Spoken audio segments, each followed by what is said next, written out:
Ano ba ako natin dyan?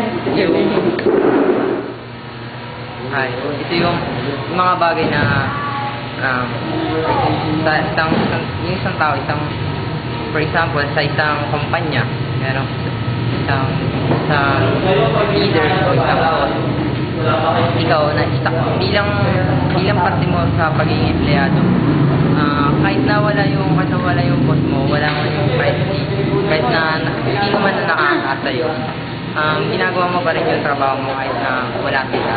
Yun yung para sa yung katapatan, para sa Diyos din.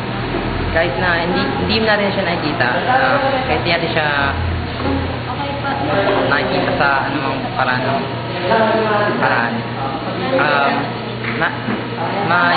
Kahit na ganito yun, kahit na wala tayo sa church, kahit na wala tayo sa ministry natin, kahit na nasa outside world tayo, maging sundin pa rin natin yung mga utos niya. Yun, para sa akin yun ang katapat. Mula nung sumali ako sa BOC, sa ministry, naging tapat sa akin ng Diyos.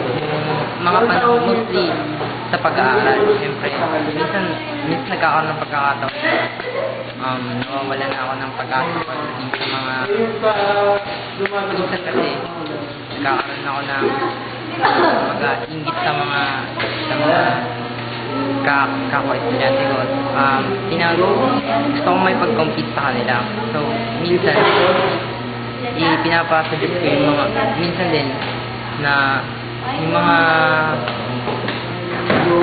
pag gano'n na nag-compete ako, hindi ko nakukuha ng maayos yung score na gusto kong makuha. Kaya minsan, hindi ko na sila pinapansin sa nagkakaroon ako ng bigat na pakiramdam sa loob. Pinapasuggest ko na lang yun.